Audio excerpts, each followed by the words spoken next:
Welcome, geeks, to Rockin The Code World with dotNetDave, and this is a very special show. It's the first ever panel show that we're doing on the show, and so I'm calling this the Agile Show because for the next hour and a half, we're going to be talking nothing about Agile.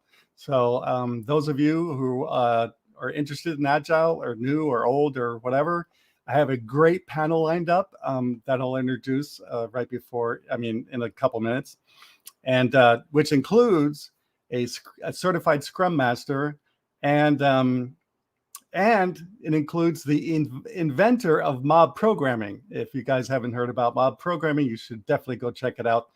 And so I have 4 experts on the panel today, and it's going to be fun, based on what was happening before the show started. I mean, I think this will be a really fun show. I was laughing pretty much the whole time. And I don't know. I forgot what I was going to say. It's going to be a fun show. So let's get to the show. And my panel guest is Mark Davis, Woody Zuill, Rod Nazaire, and Woody Pewitt. I'll introduce them in a couple minutes. And so if you have your questions, please ask questions. Start asking now and in the chat there so we can get them answered, because we're going to devote the majority of the show to a panel discussion where we want you all to be part of that discussion. And let's talk about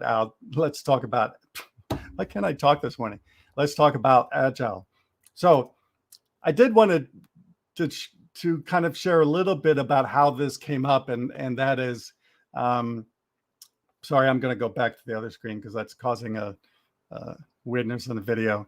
So the reason this show came up, is because towards the beginning of the summer, I did a new code rules, which I was talking about Agile, and I'll talk more about that in a little bit.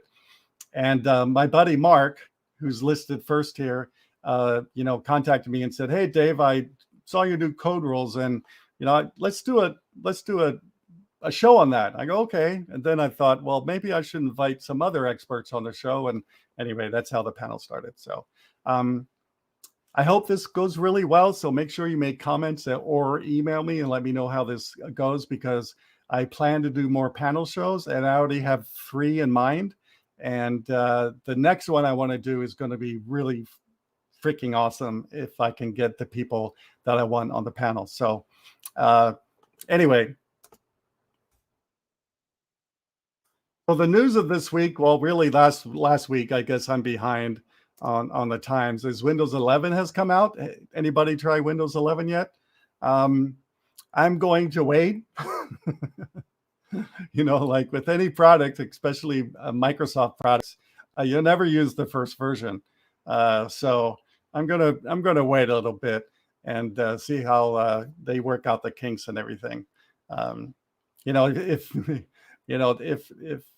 I was thinking about Visual Studio 2022 that's coming out, and again, I'm not sure if I would use the first version either. I've been racking up bugs on that multiple times a day this week. So anyway, let me know if you've tried Windows 11 and your thoughts of it so far. Do you like it better, worse? What's like your favorite feature? You can put it in the comments or email me, of course. I have a new article out on CSharpCorner called "Everything That Every .NET Developer Needs to Know About Disposable Types." And part 1 is properly disposing objects. It's been read over 22,000 times as of this morning.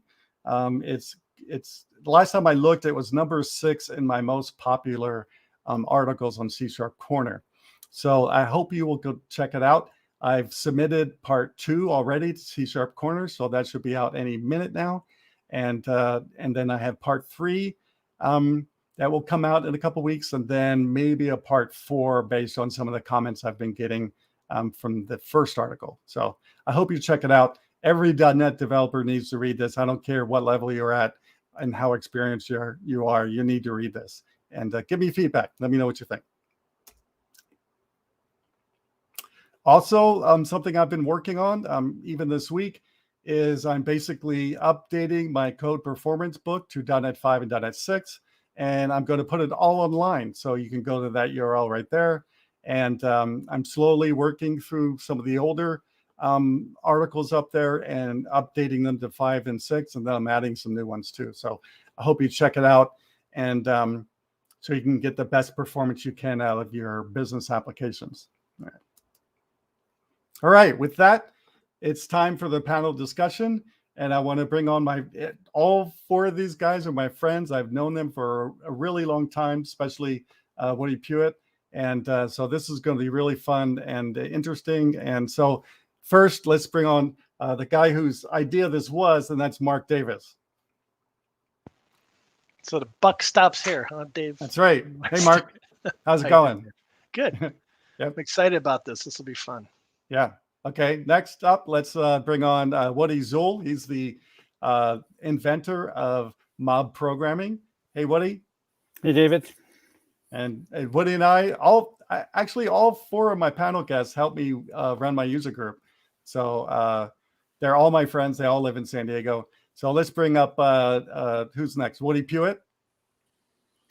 Oh, you had to do the 2 Woodies back to back. I mean, this is, Right. and when Woody Zuill and I show up to different places, we have to say, okay, who's the Woody in the room? And then right. So, yeah. Bald Woody or almost bald Woody, right? I'm starting to catch up with him. Yeah. That's cruel. That's cruel. Wow. Why do you think I wear a hat? And last but not least, my old manager from my previous position, and that's Rod Nazaire. Hi, everybody. Hey, Rod. And so Rod, for all of you, is the certified Scrum Master. So he's been through that training and has to. You have to get recertified every so 2 often, years. every 2 years. Correct. Uh-huh. Yeah. So he's on top of it, and so this is going to be a really great panel.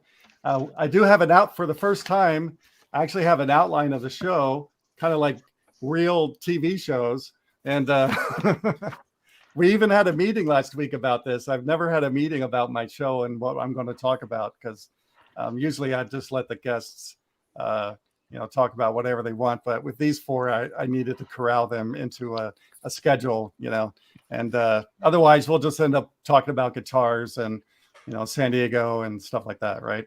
So the first segment of the show is basically, we're going to go around the room here, and I'll just go, Simon, from the top to the bottom, go around the room and starting with me, and kind of share quickly our overall thoughts of Agile. Agile has been around for 20 years now, and I've been using it for about 12 of those years. And so we're each going to go and talk a little bit about ourselves, and then talk about, well, for the other ones, not me, because you all know me. And but we're going to kind of say what we think about Agile. So I'll go first. And so if you watch the new code rules when I talk about Agile, you pretty much know how I feel about Agile. And in the end, after 12 years of using Agile, is that I think the premise of Agile is a really good one, but I have personally never seen it implemented correctly. And no team I've ever worked on really implemented Agile correctly. And with that said, I know, Agile is supposed to be one of those things where you learn it and then you kind of mold it into what works best for your team. But my personal experience is it's been molded into making an excuse of not to do documentation and not to do proper planning and not to do, proper feature requirements and things like that. So, and I've seen a lot of other abuses of Agile during this 12 years that we'll talk about during the group discussion. So that's my feeling. I feel that it works, but I've never seen it work. So, so with that, let's go to Mark Davis. And what do you feel about Agile, Mark?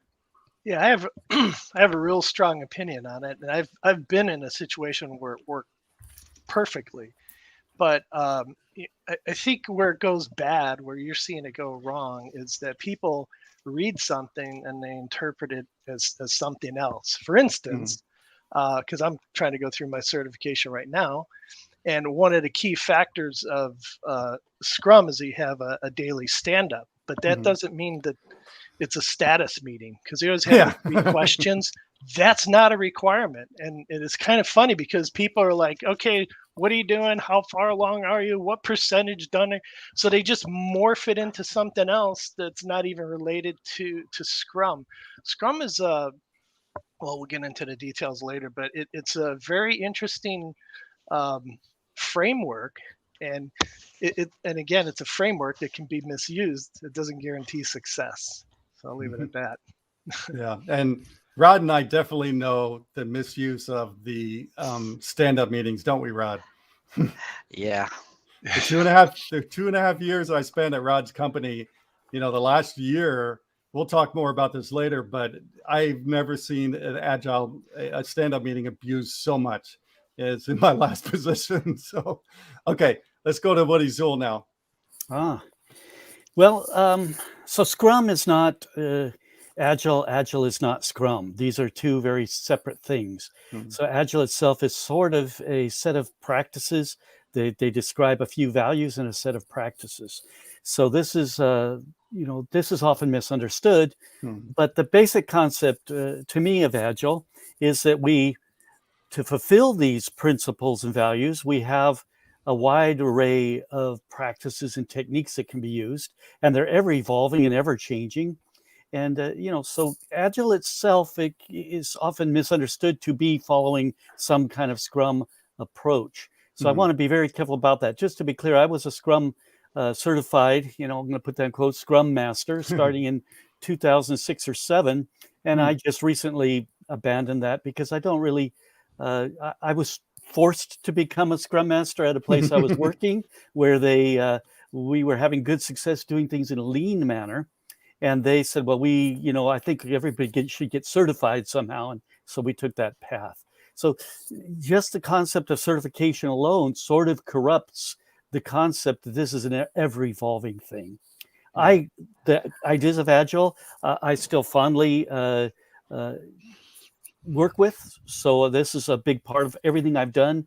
The basic concepts, which came about because of the failures we were having in the 80s and 90s in managing things in a more of a phased approach without Waterfall rapid feedback. And some people could call that waterfall, and there's different ways it was being done, including spiral model and IID and lots of other things. But so there we go. That's a quick introduction to Agile. To me, is the manifesto and the principles, values and principles. And how are we going to fulfill them? It's up to our individual situations. So I did want to take another minute maybe with you, Woody Zuill.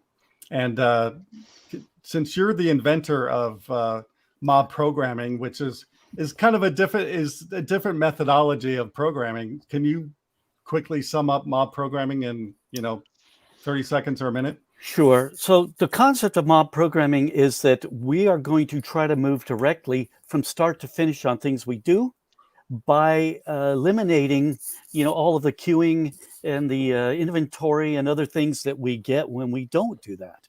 So I like to think of it this way. It's all the brilliant minds working together at the same time, in the same place, on the same thing.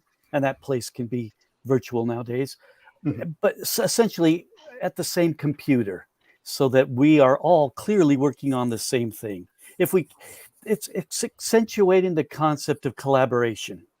And if we have all those brains together, we've created a super brain of 5, 6, 7, whatever people. So that's basically mob programming. We're all working together at the same screen conceptually at the same time.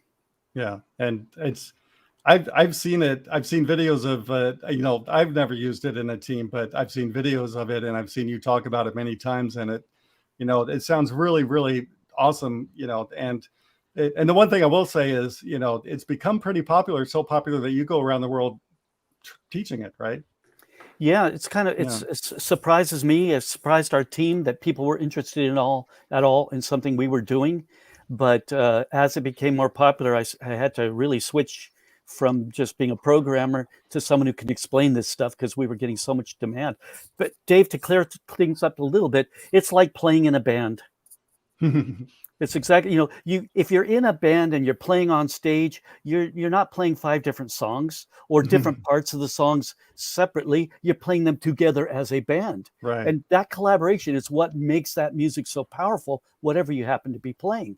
And if you weren't doing that, like if you were singing one song and Rod was singing another and Mark was playing a different one, we wouldn't really be playing together. So Right. it's the same basic idea. Let's get those brains, let's get those talents together and apply all of that skill and capability on one thing at a time.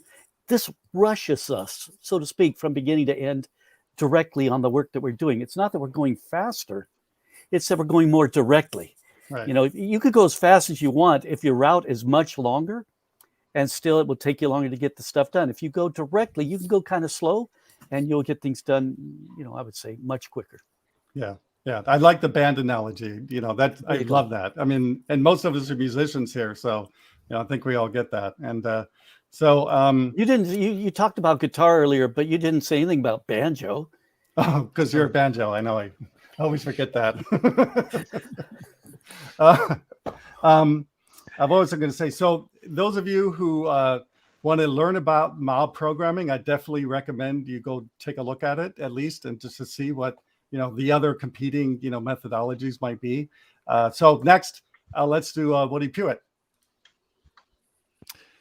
Hey, thanks. Yeah, so my experience, we actually had talked about a little bit of the history of Agile programming, but it really started, with the original, extreme programming ideas and concepts, and then as Agile evolved out of that and so on. But my big thing about Agile is, and you brought it up, Dave, that people say, oh, well, we now have an excuse not to get our documentation done because, we just by doing it together and having these ceremonies and stuff, people know what's going on. And that's just wrong. It's an abuse of how things have to get done. And so organizations, they start off good, they get some training for everybody. Management feels good because they're going to be able to see, progress on tickets and on stories and on, but the problem is they never really actually follow what works for that organization. So they define, what is done, but then they never actually go back and make sure, are people actually closing tickets with all that documentation that we defined needed to be done, with the proper level of QA? Are we really testing 80% of the code paths? And so people get wrapped up in the ceremonies, and they kind of ignore the real underlying things. Well, that's not true. They get wrapped up in two things: the tool, hey, I use Jira and, I look at my tickets and all that. Jira expert. Yeah. Or they get wrapped up in the ceremonies, but they never go back to those, core fundamental agreements that teams are supposed to live up to through the process. And I agree with Woody Zuill that, fine, go get certified and all that. That's going to help you, Mark. So yeah, go finish that. But in the end, it's really go reread the manifesto. And every time, you take a breath and you see why isn't this working, go read the manifesto again, and just keep that rhythm and make sure that everybody reads it within a group or an organization. Personally, I really love the concept of mob programming, but you have to get so much executive level buy-in and sponsorship initially to go down that road that can be tough. Most organizations want to see where's the metrics and stuff, and mob programming can be a little harder, or at least not as transparent initially to the organization, that you'll still get the metrics. Don't worry. It just, you got to get the ball rolling. Yeah. So. Right. Great. And last but not least, Rod, you want to go next? Sure. So what's my take on Agile? I'll try to explain this as simple as possible. Well, it starts as a state of mind, and we have all these, like Scrum practices as an outline of what to do, but you got to own the process. You got to start living it, keep on changing it, what works for the team. And there's also the what's called Scrum of Scrums, where different team leaders or Scrum Masters bringing together all their Scrum reports. So, management would be able to tell what's a snapshot of where we are in the development world.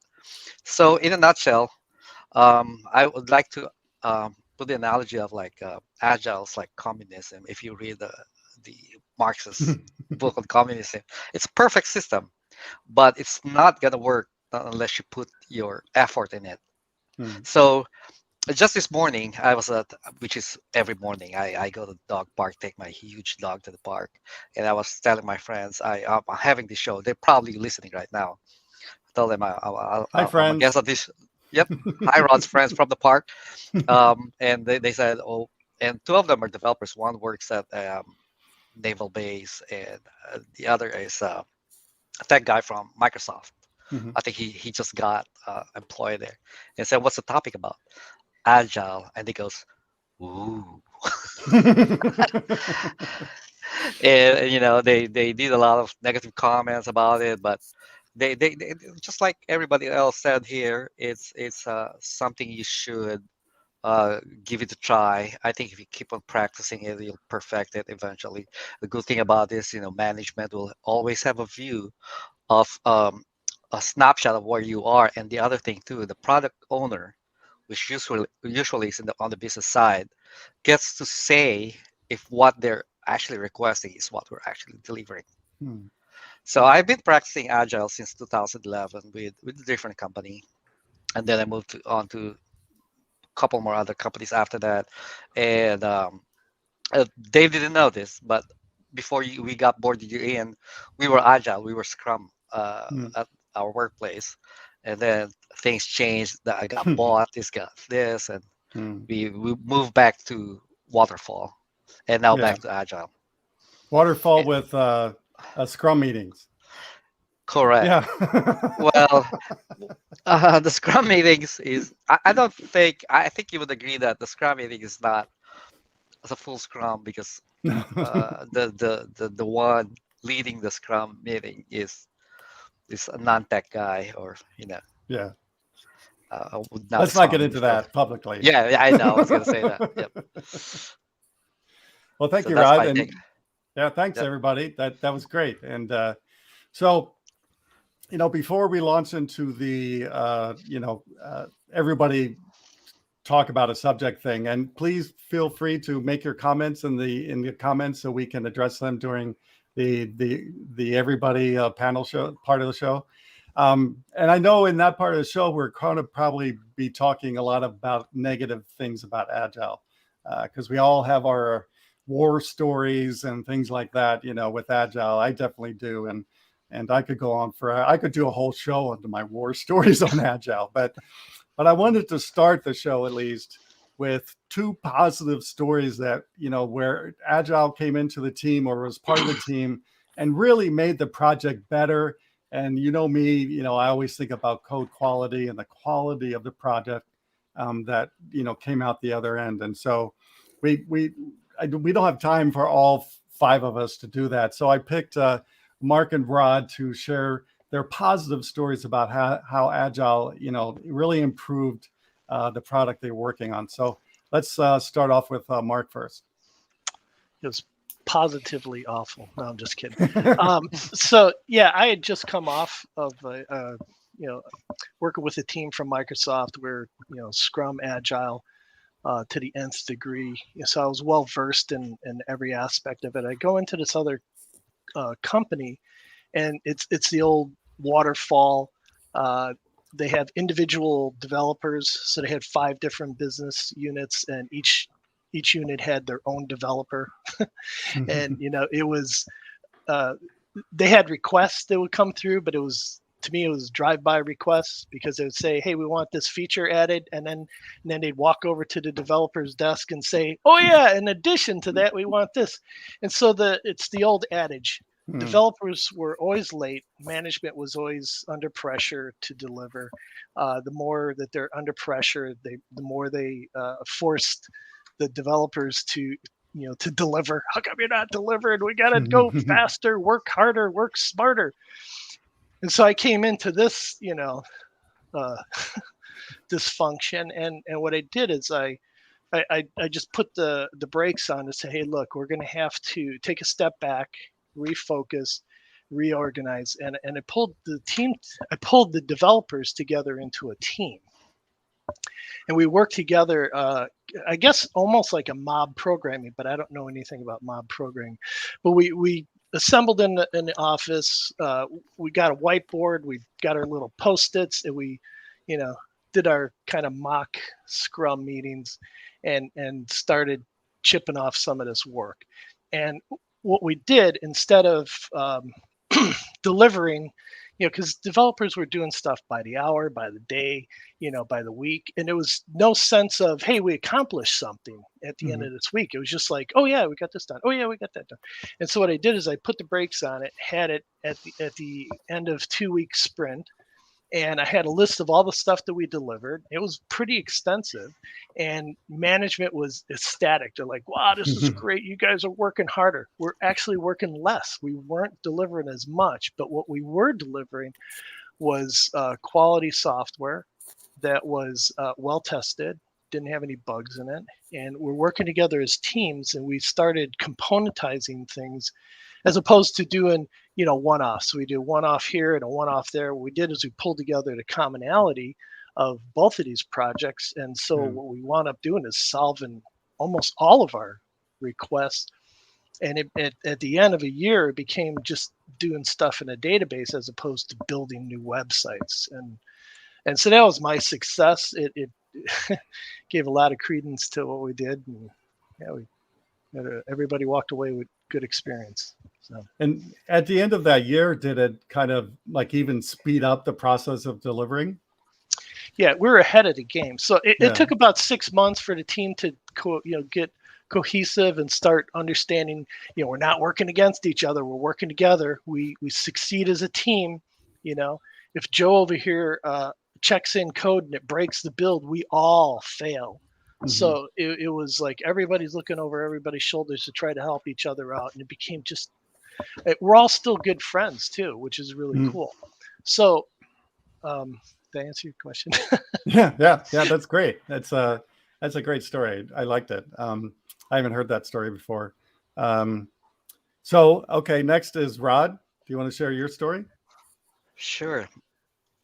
So here's a story that Dave is familiar with. By the way, before I start, it's not true that David's is unmanageable. He is. I was his manager for a little more than a half a year, and it worked. We made it work. And at first, how I felt like at first? I feel like I'm a high school coach and you're LeBron James. It's never easy. You have a star developer in your team. Plus he's tall. Yeah. Oh, well. I used to be fat, so, Yeah, he is tall, but we're all sitting, so it doesn't matter. And most of he only shows up in the office once a week, just an FYI. Yeah. So a couple years ago. Wait, before you go into that, Rod, I want to say that this morning I meant to mention to you guys before the show started, no embarrassing stories about Dave. And Rod blew it. So thanks, Rod. Yeah, but that's our deal, right? Yeah, you have to be in the office at least once a week. Yes. But we negotiated that. Actually, initially, David would want to work remotely completely. So we ended up, okay, we'll make Thursday a fun day. Yeah. David, it's not even a day, by the way. It's half David's a day. there half a day. So half a day, he'll be there helping the team, and then after that we go happy hour. Yeah.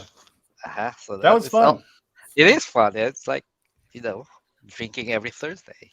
And then you have your regular happy hour on Friday too, of course. Yeah. Anyway, it's called Thirsty Thursday. Okay. Exactly. Just to, There you go. By the way, Woody Pewitt was there a couple of times, showing up on those Thirsty Thursday. Thanks for driving down. I know it's a lot of drive for you, but thanks for showing up. Anyway, so a couple of years ago, we were supporting a product that I'm not going to mention names of companies, by the way. It's costing the company 300K plus in licenses.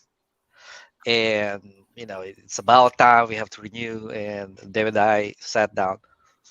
Let's replace this. Let's build something. We have until July. I think we're talking about November.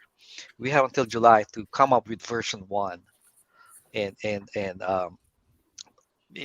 from July we don't need to renew that, and we get credit for it. Well, I hope we get the money from that 300,000, but I wish. yeah, but we never did. We just got a pat in the back, and thank you for having us not have that expense. So David and I outlined this project. We started this waterfall because we're in a hurry to be able to launch a version 1 by July. And the company's not agile ready at the time. We're not even practicing any agile form, so we're just on our own. So we delivered that perfectly, a perfect time. We even have like a month left before we were early. expiration. Yeah, we were early for delivery. And then after that, we started entertaining additional user stories, which Dave and I sat again and said, you know what? Let's practice agile for this one. Let's do scrums. That's what brought it about.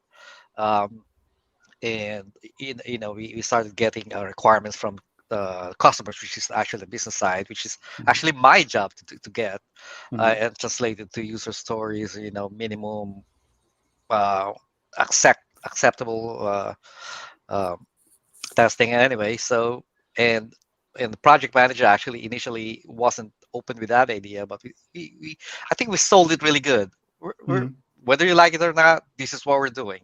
This is we're going to improve the team, and we're delivering by iteration, and we did. Yeah, we did. The team did improve. Yep, the team improved. Those who are at the bottom actually improved their skills. They learned a lot from David. They probably didn't learn anything from me, but anyway, as far as development is concerned. But the thing is, we delivered way ahead of time again, and we were ahead of time, and we delivered the features that we said we would, and the users were happy with it. And it worked the first time. we didn't have to release version 1.2 the day after version 1, right? Nope. Version 1.1, it actually worked. Everybody loved it that used it. It's a modified Scrum that we did. But the thing is, it enables me as a manager to plan what should be delivered first. We would deliver the API without the users knowing something has already been delivered, because nobody sees it until the UI comes in a week later. We deliver it, and now it's ready for release. So planning makes it a lot simple. And I force you guys to do document. If you remember at the beginning, I was forcing you guys to do documentation because even you didn't really want to, right? And extra work. Exactly, right? And so not only did we actually architect it, right? From the beginning with diagrams and everything, but I forced these guys in the team to do documentation, right? Which is something they weren't really used to. They were kind of more of, delivering on the pants on fire kind of thing, right? And one of the team members, Christine, she I became her, a really big mentor, to the point where, her mother told me personally that, she was really upset that I was leaving the team, and she during that process, I helped her get into a master's degree program. And now she's going through that right now. So I'm really proud of Christine. But the one thing I want to point out really quick is because we did do proper architecture, documentation, things like that, after version 1 was released, and Christine, I forgot what I was doing. I think I was architecting microservices or something. And Christine had to go fix something or add something or something like that. And she told me the next time we talked together on live is that she said, "Oh my God, Dave, this is the easiest project ever I've ever worked on to make changes," right? I go, yes. That's the the whole way idea. it's supposed to be. Yeah. But you can't do that without proper planning, documentation, and all that stuff up front, right? And to follow up on that, it's true that what Davis said. We didn't really work more. Mhm. Yeah, we still have the Thursday, thirsty happy hour, Yep. which sometimes starts at 3, by the way. Yeah, depending on how we're feeling, right? Yeah, but yeah, it worked well, and David can attest to that. And you know what? By the way, everybody's upset that you left, probably except for a couple of people. But Yeah, I know. but anyway, yeah, and the good thing is everybody's still in that mentality right now. The rest of the team that you left. Yeah, Um, and the one thing I want to point out really quick, because I'm really proud of this. I was a little bit confused about this statement, but I'm proud that we were able to do this. But again, we were able to do this because we did everything properly, right? And after we delivered version 1 of the project, the company said this is the best run project in the company's history. And I'm going, what? some pain in the ass contractor comes in and does the best the best. I think I cussed. Simon is saying everybody. Simon is saying everybody smiles, so make sure you smile, guys. So anyway, yeah, I was really proud of that project because we actually did something right for a change. Yeah. Mm-hmm. And it's still running as of this day. They're supporting it, and there are new requests for it. Yeah. I think that what you're describing indicates the low standard that makes it really pretty easy to improve on whatever it is that we're already doing. In other words, software development is such a profitable thing for the companies that engage in it that they can manage things in a terrible way and still make money. I mean, that's been going on since the beginnings of people doing this in a commercial manner. And so when we think that, we're doing well because we're making money, that's sort of a bad measurement because it's too easy in software development to turn whatever work you do into something that makes money for the company. Right. So, and I really like to hear you guys talk about it. It's like you did your best at the beginning and the end result was you got a good result. A lot of places I've worked, they I would say muddle along for a long time, and then the pressure's really on, and everybody has to work like till 10 o'clock at night, and sometimes overnight, and the crunch time it forces us in a way to deliver all kinds of terrible stuff that we can't maintain later. It's nice that you started out thinking, what do we want to have in place to make this easy for the future? Let's make it as easy to do tomorrow as it was for us to do today. And part of that is, having code that's easy to understand and maintain, having documentation that's sufficient for doing that. And, thinking about and understanding, what does our end user want? This is all valuable stuff. And Agile does not cancel out any of that. It's much more about that than we might think. It's about getting rapid feedback, so we know we're going down the right path. I didn't want to jump in there too much, but I was taking notes. I'm going, I think it's probably better for me to throw that out right while we're talking about this. So great example of how. And I'd also these like are the to point happy out, stories, Woody. Yeah, and I got plenty of bad stories. And the one thing I want to say about that is that, not only did we deliver on time and everything, but now I forgot what I was going to say. We I'm sorry, it'll come back. But yeah, it was a great project. I'm really proud of that project. And the company even let me design the logo for the product and pick the name of the product too. So I thought that was pretty cool. And so yeah, things can go right. People are still having problems saying the name of your product. I know, but that was supposed to be different than and it was supposed to be different than memorable. Once you hear it, you go, "Oh, I'm not going to forget that because of a weird name." Right? Yeah, actually, at the start it sounds weird, but eventually they love it. Just tell them it's French.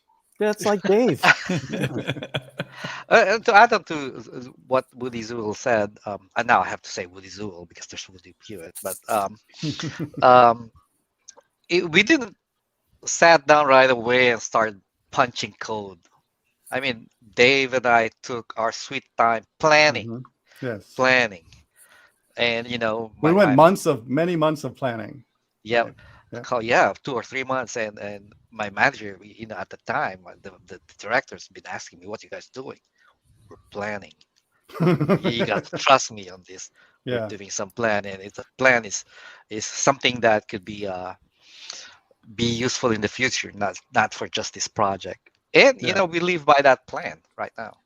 Yeah, and now I remember what I was going to say about that project, and I also like to point out that Rod and I did this project against all odds. So I don't want to make everybody feel that this was free, this was easy, and we did it, and it was just a breeze. No, it was very, very painful. And the reason it was painful is because everybody but our team basically was trying to block us from doing something successful, it felt like, right, Rod? And so, Rod and I were constantly fighting against the other teams in the company to do this. Well, God, yeah, don't get started about that. But yeah, we were fighting against a mountain of sludge, and we were able to do it, right? So yeah. So we shared two good stories, and we had some good back and forth. So now is the kind of everybody talk about whatever they feel like kind of thing, and we have a whole list of like 20 things here in the outline that if you guys have it, we can look at, or if someone wants to ask a question, we can talk about that. So somebody did ask a question. So do you want to put the first question up? So employee developers are making process better aligned, which file hours will be more precise, get project done, even though on it as they have tons of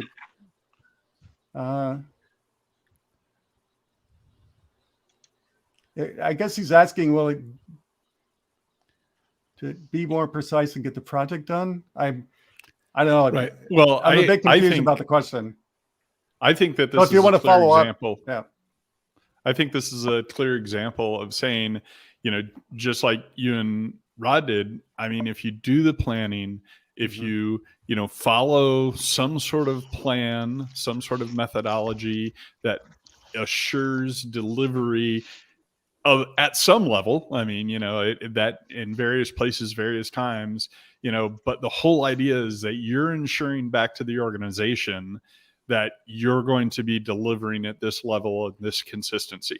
And I mean, it's been said twice here, you don't need to actually move much faster, if faster at all. You just need to be more consistent, and the organization needs to see the outcomes. And that's the biggest problem is, to a lot of the executive management, development's a black box. It's we threw this problem at a bunch of people that we once thought were really smart, and it turns out they're clueless idiots and can't deliver anything. And they never think that, oh wait, we told them to do 10 different things along the way though. They don't. So as long as you're following a process, that allows developers to actually push back when they walk in and say, oh, by the way, just throw this other thing in there, and you can say, we can, but this is going to be the consequences. You're going to delay this, you're going to, and once they see the consequences, then they start saying, oh, maybe we shouldn't do that, Right. So it's all about being able to have that push and pull of saying, we'll do whatever you want. You're paying us, but at the same time, this is our process. If you interrupt the process, this is going to be the consequence. That's the biggest thing for up the chain communication.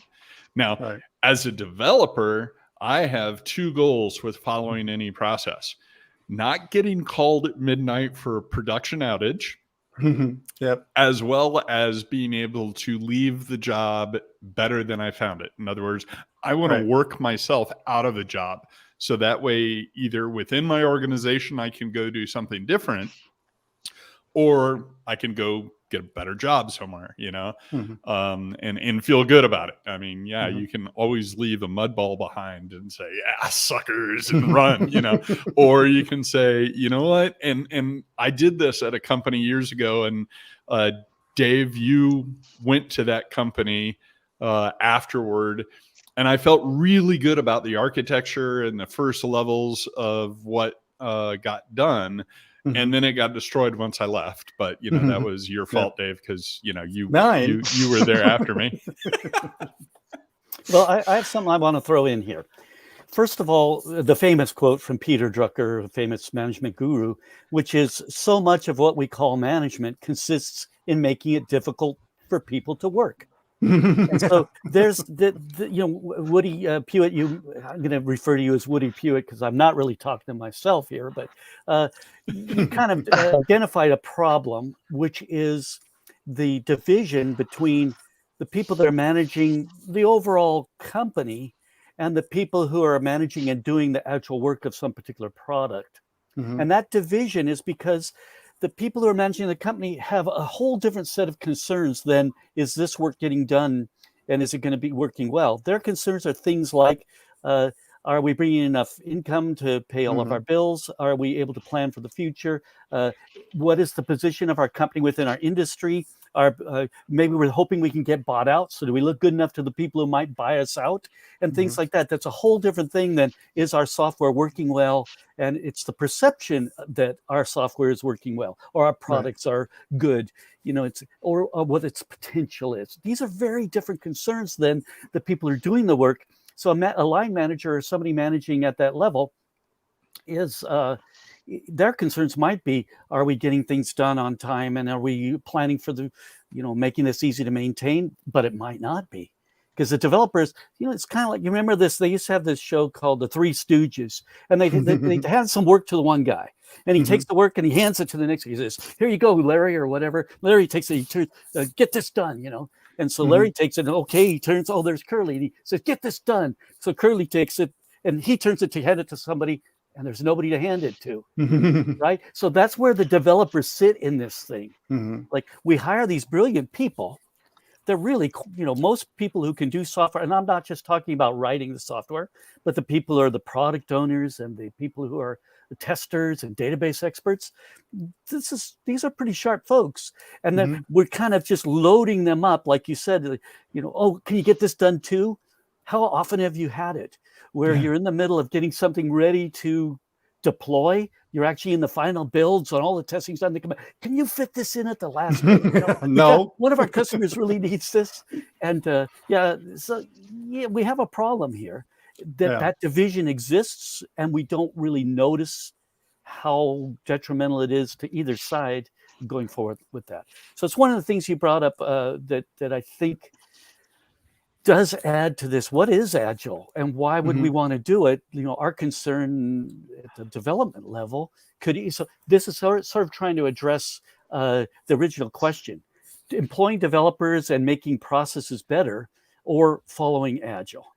Well, it's not really this way, but I would say if we are running projects, which modern thinking maybe is we shouldn't be, and we just hire a bunch of developers, get the work done, and then the developers go and do something else, some other company. That's one of the misconceptions about software development, or I should say, there are other ways to do it. There's a speaker who speaks from London, been at a lot of conferences I've been to, and he talks about figuring out what we can do well and making sure we have lots of that to do, and preparing ourselves to do the kinds of work that the company over time might want us to be doing. So that means it's a constant learning cycle. We're always learning something. Software development is a process of discovery, not of getting done something that we think we need to get done. Right. But we've turned it into that.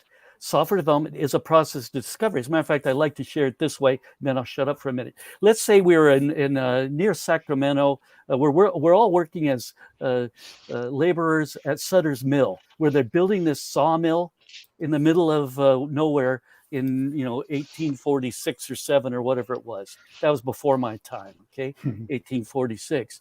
So here we are building this sawmill, getting sweaty and working hard all day. And somebody looks down in the river and goes, "Hey, what's this shiny thing?" And they pick it up, and it's like a chunk of gold, the size of an egg or something. So do we say, "Yeah, let's finish work, throw that back in the water. We got to get this mill done"? Or they say, "Oh my goodness, I'm going after the gold." We often in software development just keep building the mill instead of going after the gold, because what we discover along the way very likely is much better than what we thought we wanted in the first place. And I'll leave it with a quote. Mary Poppendix says, "Most of the good ideas that make it into our software come from that development team, not from the people who are telling them what to do." Right. So the development team gets this because, or better, if they can get the rapid feedback that Agile is about. I wish they'd put that in the manifesto somewhere. Like they say, we value working software over comprehensive documentation. It would have been nice if they would have also had another one that said, we value rapid feedback over doing all the things we thought we should do, or something like that. So there we go. A few reflections on this question itself. Can I tag into that? Go, Mark. Because, and I posed this question in the email, right, to Woody, because I think somewhere along the way you said, if you're always fixing bugs, then you're always going to be fixing bugs. Yeah. And so it falls in line with what you're talking about. I've been I was in a couple of situations where I was fixing bugs, and I looked at it and I go, there's a fundamental flaw with the overall, framework. Let's just take a step back and redo it. And they're like, no, just fix the bug, and it caused a lot of anxiety in me. Yeah. Sure. I would like to interject on that.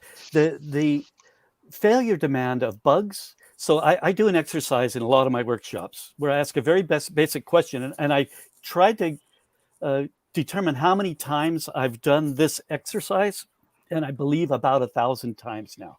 The exercise is simple. I ask the group, what are the things that interfere with you being effective in getting your work done? It's a great starting spot for any team. Just ask them, what makes it hard for you to get your work done? The funny thing for me is that because I've done this so many times, and I actually have the results of many of those, I recorded them, I get about the same list of about 50 items, regardless of the company or what part of the world I'm in. Yeah. And to take that even further, I might go back to a company 5 years later and do the exercise again. And guess what? Same problems 5 years later. And I think it's because of this. We're almost always dealing with symptoms rather than problems. Right. We see the symptoms and we think we got a fix for that. And because we're not working in an isolated space. We have systems within systems within systems, and outside of that, there's all other kinds of systems in the general population, in our culture, in the world that interfere with all these things. We think it's clear, but what we've really seen is a symptom within one spot, and we think that's where we need to fix it. And usually we need to move out quite a bit. Where can the fix for this be found? Right. So yeah. And that, what you guys were talking about, during what you were just talking about, I was thinking a lot about, basically this, and I don't know if it was this bad when I started, software engineering, and you guys can tell me, but, there's this constant battle between us and management, right? It's because we want to do things the right way. We want to put out great quality software. We want to not work 16 and 12-hour days, right? We don't want to work 7 days a week, right? But management, it seems to be to me, the biggest impediment to that, and it really should. That's going to get you in trouble. Right. And, I find it's true. And I agree wholeheartedly. Everything from, and we've all experienced this, everything from, we're doing Agile, but the management could really give a crap about it. So we'd have no management buy-in to it. Right. So, they're out anyway. And, I've seen management, including maybe where I work now, we spend so much time reporting to management. I can't work. It's the amount of time I get to code these days with all this other stuff going on that really has nothing to do with essentially coding is getting in the way of that. Right. And so I'll leave it at that and let you guys. You're describing symptoms That's right. of a bigger problem, or Mhm. potentially. But Mhm. there's a difficulty here. Management is often focused on solving problems. Now, I've worked as a manager. I've owned companies. So when the buck stops here, which means if we lose $1, it comes out of my pocket. Mhm. I've been in that situation. Many managers in most companies, they never have that consequence Right. where Right. it's actually this month, I can't, eat breakfast every day because I've not made enough of a living this month. So, but to get to this, the bottom of this is really, we often are focused on those symptoms. Right. So the symptom for a developer, they go, "You're always interrupting me." Matter of fact, could I tell a little story? Mhm. I was at the place where I was forced to become a Scrum Master because some managers said, well, everyone should get certifications. And they looked it up and they found Scrum is the one to get. Please don't take this too wrong, but that's not a solution to anything, symptom or problem. And so there was a vice president in the company that would come into one of the two teams I was leading. Leading, it's the wrong word, but the two teams I was working with. And he would take away somebody from one of the teams regularly. That we can all guess who that person would be. So they're going to go to a trade show and they want to get their computer set up, or they're going to go to a big meeting and they want to make sure the software is all easy to demo, whatever it is. Who is that person they're going to take off the team? The most capable person, the one that can always solve any problem. So they take them off the team, and now the team is left without that resource. And so they actually got quite mad at me over this. I started blocking that. Matter of fact, we had techniques for that vice president. First of all, I put that person with his back to the door, and this person sitting across from him would watch the door. And if he saw the vice president coming through, he would get up, walk around, and sit next to the person. Then when the vice president comes, he says, I've got an important thing I'm dealing with. Can you give me a few minutes? And this impatient vice president would storm off. And so this is, we found techniques to protect that person.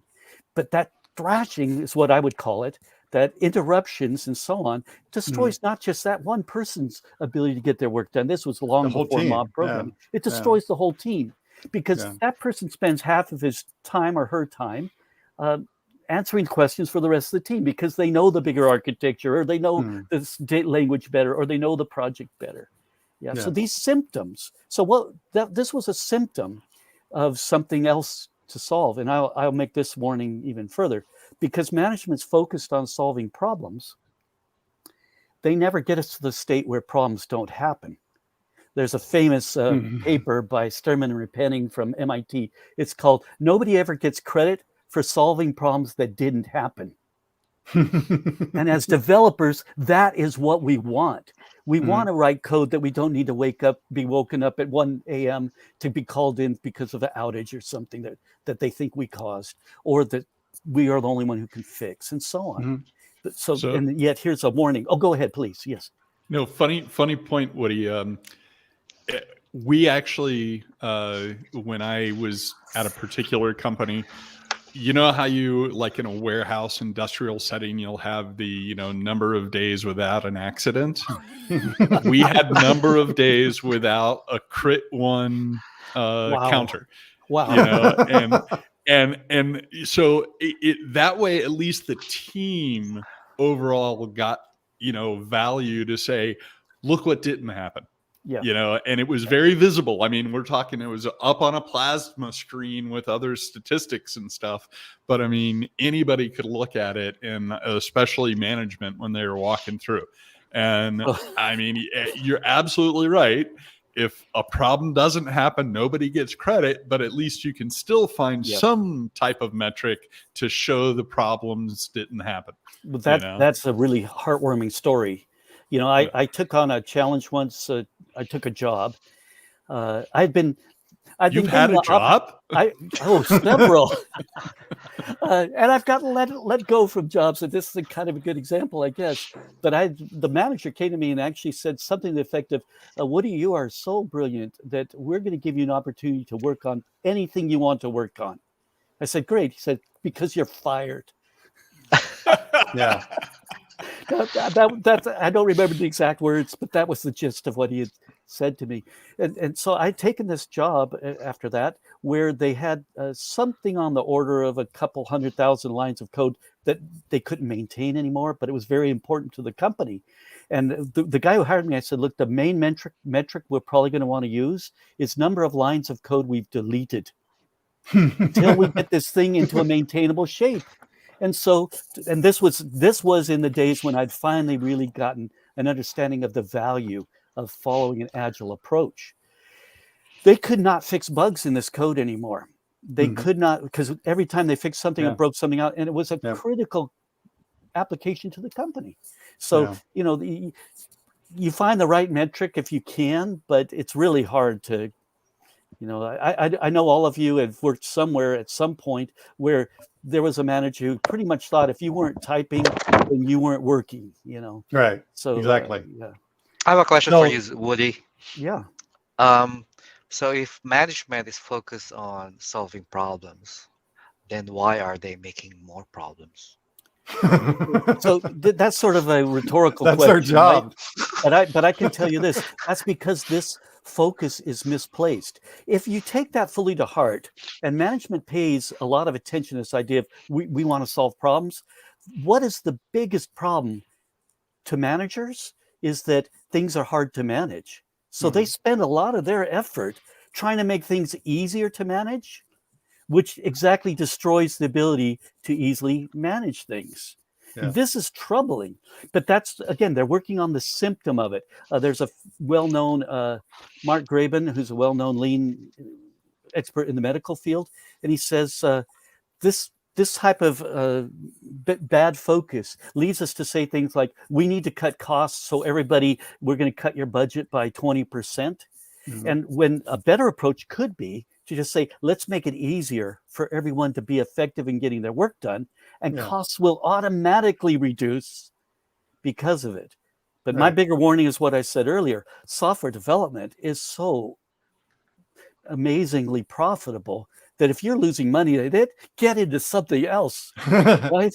Don't stop trying to do this. If you're micromanaging the costs and expenses, that means you're not going to buy a higher powered computer for your developers because you don't have enough money, and you're paying so much more in salaries more because of it.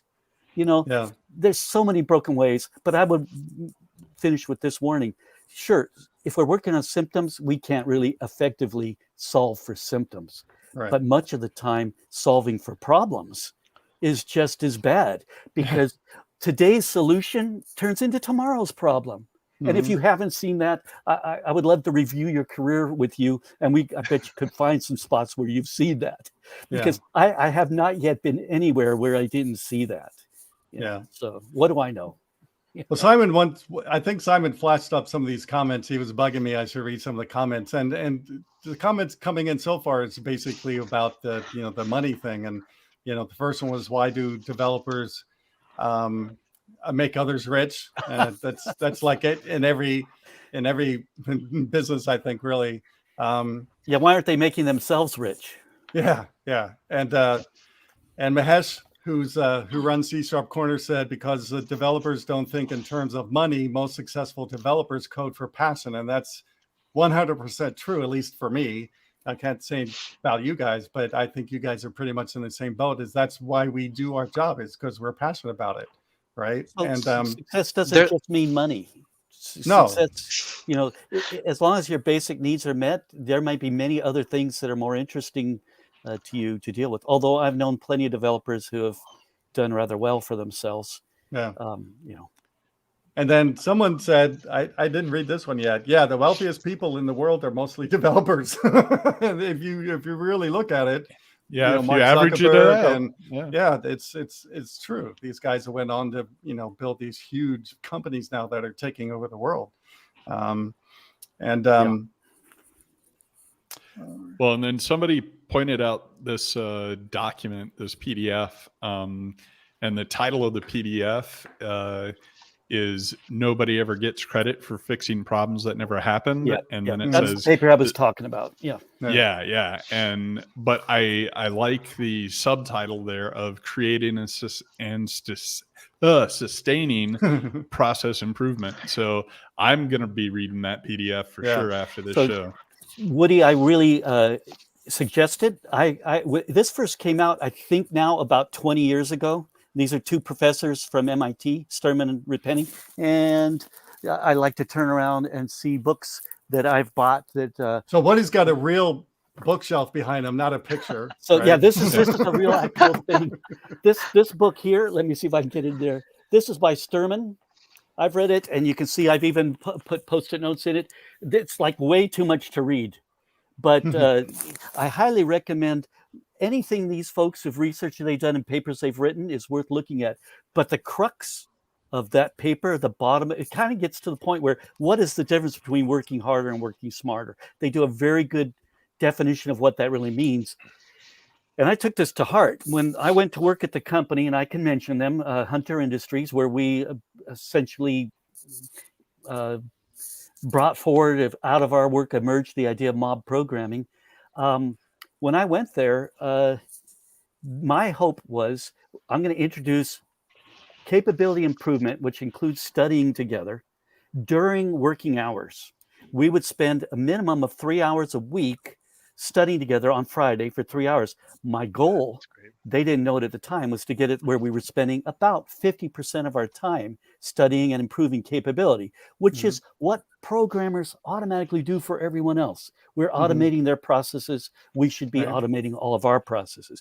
Getting rid of grunt work or getting rid of the simple stuff.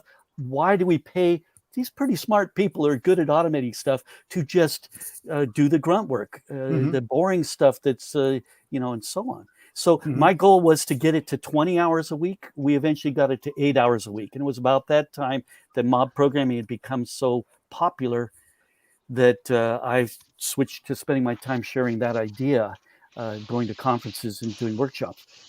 But Woody Pewitt brought up a really brilliant thing here, is once you understand this concept, then you can apply it to whatever degree is appropriate for you. That byline, sustaining process improvement.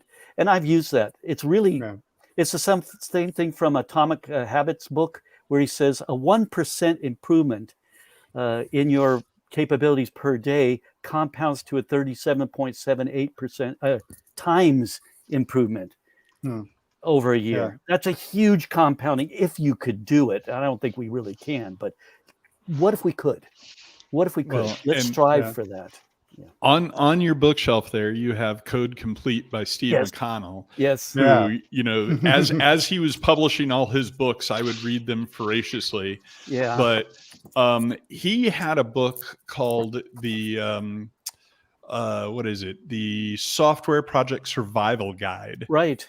Along the way. And this was the first book that really got me thinking, and because this was in the era of extreme programming and everything.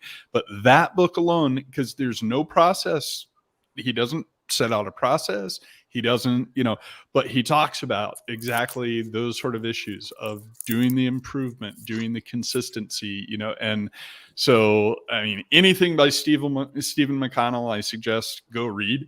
But they're some of it's a little dated now, but the actual meat of the content is still relevant today.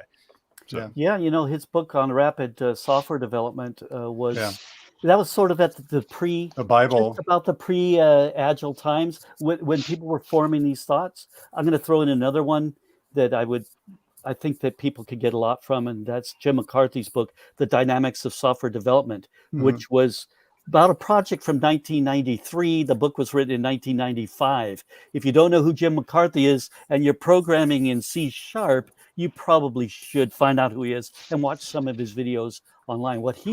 He was one of the managers in the work that was converting C++ 5 to Visual C++. That was the invention of Visual C++. And his book, it's now quite dated. It's still really useful to read, but it was the start for me because that was at the time I was switching my career into just working in software development. And I read a bunch of books, and I still have them on my shelf about managing software development, and I just cringed reading these books. Okay, this can't possibly be the way it is. And then I read his book, and I thought, oh my goodness, this guy understands. Like one of his things is whatever your project is, get something working, and then never let it stop working. Yeah, that's brilliant. That's a brilliant thing. And I think it's really interesting. When I first got into software development, my dad handed me a book, and this was professionally. I mean, as a kid on my TRS-80, I had done it, but he handed me the best book of all times, but it got me on a road. But it was Mythical Man Month, right? If you haven't read this book, I mean, this basically it comes down to, 9 women are not going to be able to produce a baby in a month, right? And it really goes through with evidence-based information and studies that they did. But then you get into the IBM research of some of their early software development projects, and they have some great research that you can still go find somewhere. And they did all this research in the 60s, for goodness sake, and it's still true. It doesn't matter platform. It doesn't matter code type. It shows time and time again, process can often be the barrier to success. And that doesn't mean you shouldn't have process. It means you just have to have the right process. And you can imagine from an organization like IBM, everything was top down, and they would show over and over and over again how that doesn't work. They never really solved the problem at that stage, but they actually showed all the stories and stuff of why something. I mean, I'm sure anybody who's done any of this reading, but they had a metric at one time that was a simple metric. How many lines of code did you add to the code base today? Well, give me that metric, please. I'm going to get the bonus this quarter. Yeah, I know. I think I could generate more lines of code in 5 minutes than I could possibly write in a month or 10 months. So I'll start generating you as many lines of code you want. That actually happened to me. I got called into my boss's office, and he goes, I know you're working, you're delivering stuff, but you got negative productivity. And that's because they were going through and they were counting the semicolons in C# or C++. This is old C++ code. And I got called out on the mat for that. And I was like, Woody, I'm going to have, the Stephen King novel generator. Just add 15 semicolons to every line and you're there. Yeah. So, something that I wanted to talk about really quick, because I wanted to ask everybody who's watching, those who are left. So I hope we have some people that will make a comment. But, we all have gone through Agile training, professional Agile training, right? And some of us more because you guys have to get certified and things like that. I only went to a 3-day training once back at the company I started using Agile at. So I'd like to ask the audience do you have any, professional, real Agile training, that you went to class for, or online class or an in-person class? Please put it in the comments. And I wanted to ask you guys, do you think that matters at all? Doing the training? Yeah. Do you think you have to go to training to be successful at, being in an Agile team? It all depends on the coach, but absolutely you need some sort of level set. And hopefully that coach is really saying, this is the standard.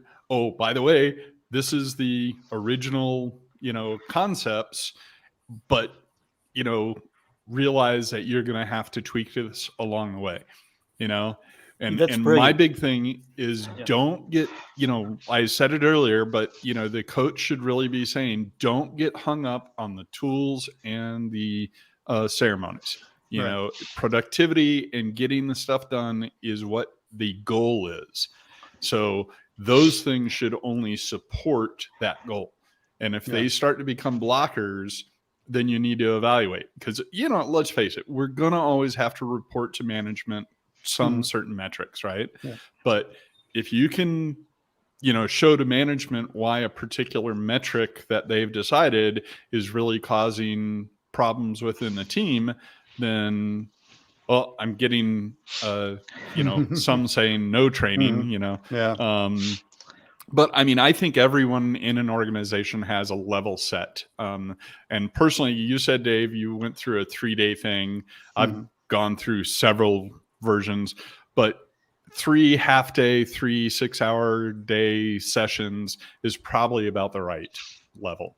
The catch is then, especially in your retrospectives, which I think is the best part about any sort of agile methodology, is go through in your retrospectives and make sure that what we just did, not just the code work and not just the feature delivery, but the process that we just did was valuable. Was it valuable to the team? Was it valuable to the organization? And make sure you keep iterating on those concepts as you move through. So Rod, by the way, I suggest Thursdays for retrospective. Just saying. Yes, it's much better with a beer or a drink in your hand, right? Yeah, So Wood Rod, is what very do you think correct about that? Yeah. That is very correct. Actually, Agile is not the training is very useful. Number one, you have a starting point. If you're clueless what Agile is or what Scrum is, at least it gives you a jump start on what to do. But then again, like I said, Scrum is something you gotta own. You follow certain rules and processes, and a little bit of ceremony. Just a little bit. Not get hung up with it. That's true. But you gotta learn and grow from it. That's how you develop yourself. You develop yourself. You develop the team. No, everybody's different. Every team is different. You cannot shove down the throat on the next team what you guys do, but you can share what works best for you, so they may be able to apply to their team. So everybody's different. So it's not a system that, but lack of process actually hurts management and development too. Right. I have experiences where because of lack of process, I have team members who are working on only the things they want to work on. There's no accountability, which is a big problem. And when I was a manager, that's a hard thing. What's John Doe? What is John Doe doing? What is Jane Doe doing? Something he likes doing, like nothing. So Rod, I'd like to insert something there. If we're having trouble giving our developers something they like doing, that's on management. So like it's about what management can be about is making it possible for everyone to excel in their work. And if their personal goals and what they hope in their life is in alignment with what we're doing, that gives a win to the company. That's on the company. That's correct. This is not on the developers. So people will say, self-organization, that can't work. Well, actually, everybody self-organizes anyways. The good ones, you don't know they're working on something they want to be doing because they're good enough at making it look like they're doing the stuff you want. Right. This is I think a famous quote from probably Deming, which was about, it doesn't matter what processes you put on your teams or on your people, they'll figure a way to subvert it or go around it. So let's stop doing that. This is the problem I said earlier. The misfocus is we want control and we want certainty and we want to know that we're getting our money's worth. But boy, if we haven't set up our systems so people can excel at what they do, then we're never going to achieve this. Now, setting up your system doesn't mean getting some Agile training. Right. Setting up your system really is a lot more about getting an understanding. Mark, you had something you want to? Yeah, we got a great question here. We got to go to the question, then we have to wrap up because I want to take that one. Simon told me he has to go to the bathroom. So no, that was me. Old man syndrome. So the question that John's asking is, if we had, I've had on the job training, but felt as if the managers insert their own agenda in it. Yeah, So that what do was you guys my think whole. about that really quick? That Because was my then we got whole to wrap take up. on this thing is that I've run into situation after situation where the manager doesn't understand it, hijacks the whole system, and throws in his opinion. I had one manager say, "Oh, it's all about user stories. If we get the user stories, it's all done." And he didn't focus on what we're actually trying to do. Yeah. So yeah, it's a great Dilbert cartoon, Yeah. right? This is So we got to wrap up, guys. I'm Right. sorry, we're almost out of time. I wish we had more time. Thanks. But I think I know Simon's got to go to the bathroom, and maybe some of you do.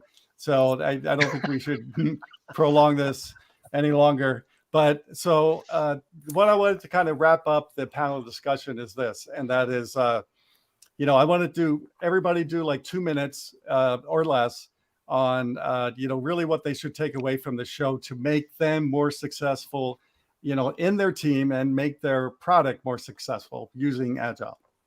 So, Mark, you go first. My biggest thing is understanding that development is a creative process. You can't force creativity. And every time I run into mismanagement, it's because management thinks, well, it's widgets, right? We're going to do this widget, we're going to fix it, and we need more widgets. We're going to put more developers, or they pay no subscription to tribal knowledge. Somebody's been working on this thing for 10 years, and they remove that person and try to be successful. So development is a creative process. In order to foster that, you have to remove distractions and frustrations. That's it. Yeah. Woody Pewitt, your final thoughts? My big thoughts about this. I mean, it's been a great discussion. Anytime you can get a group to talk about these things, but also, while we've talked about a lot of the downsides, always look at what positive elements you can get out of a process or the things that management are trying to enforce, and then work with management to make that a real win for everybody. Either explain to them the consequences of it, and like I said, it's really all about that retrospective look at what the blockers became and make sure you document those blockers, and hopefully really make sure management looks at that, but always look, oh wow, Monty Python just popped into my head, but always look on the bright side of life. Yeah. So dang it, I'm going to watch that now. Yeah. But when you do, this really can alleviate a lot of the frustrations I think a lot of developers have day to day. Yeah. Rod, you go next? Sure. Thanks for inviting me, David, to the show. It's a lot of fun to start with. But anyway, takeaway on this Agile processes. It's both beneficial for the development team and the management because they have visibility. It's easier for me to being a manager. I'm not even a manager now, but there's it's at the start when you're not agile, it's hard to explain to management that you got to do this and it's going to be beneficial. And like Woody says, take the smallest positive and grow from it. Further develop it, and you might come up with something really productive. It's almost like my analogy is like almost building a car. If you build the engine first, then you can start testing the engine and start building the body. You don't build the lights first. Yeah. You add them in the last part. So there has to be a very effective planning. That's why we have Agile. Then there's also accountability, visibility. Not like when I said people start, somebody, I like just building the chairs last time, so I'm just gonna keep on building chairs regardless if you need me to build tires. So that's part of it, and just give it a try. And I think it has worked with thousands of companies worldwide, and maybe some people are not understanding how Agile has to be agile too. You got to be open to changes, and development is an artwork. It's half art and science. Yep. And sometimes you can't develop when you're not in the proper mood. Honestly, Mm-mm. I'm one of those. I used to be a developer. I have days like that. Yeah. It's like nothing's coming in. Mhm. So in Mark's point, there could be impediments, blockers. You got to remove them, however hard it is. But the thing about Agile is always moving forward. You go sideways a little bit, and then from that, you start moving forward again. So that's all for me. Zuill. So I think the three guests who've come before me here have really wrapped it up nicely. So I want to build on what they've said. First of all, if you adopt only one practice to get started, let's make it retrospectives. That's a brilliant thought. And if we do that, let's focus on what's going well and how can we get more of that. So whatever's working for us already, let's find out how we can improve on that. And Kent Beck in Extreme Programming used to say, turn everything up to 10. And of course, Spinal Tap turned that to 11. And now Ron Jeffries is talking about turning it up to 12. I say, well, why are we limiting to one notch at a time? So yeah, let's turn up the good on anything we're doing. So here's my biggest, I would say, opinion about this. Let's do them way more frequently. So I started the practice of doing a retrospect 5 minutes or so at the end of every day. So if we do 5 minutes and we just ask ourselves, as a group or as an individual, if you're working alone, what went well today and how can we get more of it tomorrow? Why do we think it was good? It doesn't matter how it happened, just what happened that was good and how can we get more of it literally tomorrow? So there we go. That would be my wrap up. Yeah. And that should also include what didn't work well. Yeah. So I'm saying let's not pay attention to that. Let's only pay attention so that the positive psychology of it, we will lead. So as soon as we start focusing on the problems, we still need to. But in this exercise, I say we focus on what we will see that 1% improvement, the chance of that every day, rather than, let's fix something that didn't work. Yeah. That those fade away when we start turning up the good on the things that work. Yep. So we got to wrap it up. We can fight about that later. Okay. Yeah. We got to wrap it up. This was really fun. And Simon made a comment about happy hour next time. And I think Mark and I actually talked about maybe doing this at a brewery company. So maybe next time, if I do a panel show with all you guys in the same city, at least we can do it at maybe a fun place for. Yeah, you know how they have Seinfeld comedians in cars? We could do geeks in geeks in cars, pub bars. No, geeks in breweries. Pizza pubs. Now someone's going to steal that idea. Dang it! All right. Well, I want to thank Woody and Mark and Rod for being on the show and being willing to come on the show and actually doing this for the first time. And so I really thank all of you for stepping up to the plate and willing to be on the show and taking part of your Saturday away from your families and the loved ones to spend it with all the geeks around the world. So I really appreciate it, everybody. Thank you. Thanks, Dave. Thanks. Ed. Well, that was a lot of fun, everybody. And let me know what you think about the panel or the very first panel show. I know it was long, but with 5 people, there's really no way we could do this in an hour, as you can see. So I really want to know your thoughts. If you liked this panel style of discussion, I'm not going to do this every week. It's way too much work, but I was thinking about maybe once a quarter or something. So let me know your thoughts if you would like to see more shows like this on CSharpCorner and on, of course, Rockin the Code World. And with that said, everybody wins a copy of CodeRush from DevExpress. I say this every week. CodeRush is the only refactoring tool I've ever used, and I love it. It makes me a much more I'm a much better developer, and it even works for Visual Studio 2022. I'm using it already in 2022. So go to devexpress.com/dotNetDave and get your own real copy of CodeRush, and let me know how you like it. And I think that's it. So thanks everybody for watching. I figured this show would be a lot of work, so I decided to take next week off. And so the next week after that, I have Jose coming on. He was actually Simon will have to correct me. I think he was on the Code Quality conference. I think he was, and I really liked him. And so he's coming on. What is Simon saying? he was on the Cloud Summit, and I really liked what he was saying on the Cloud Summit. So I told him, if you ever want to be on my show, let me know. And he emailed me. So in 2 weeks. With that, please be safe. Listen to your medical professionals about COVID-19. We're not out of it yet, unfortunately. And, there's a shortage of blood around the world. So there's something you can do that's free. It doesn't hurt, and it will make you feel like a better human. And for, my married friends out there, you get out of doing yard work for a day. So go do it on the weekend so you don't have to do yard work. And with that, I want to thank everybody for being on the first, coming on and watching the very first panel show.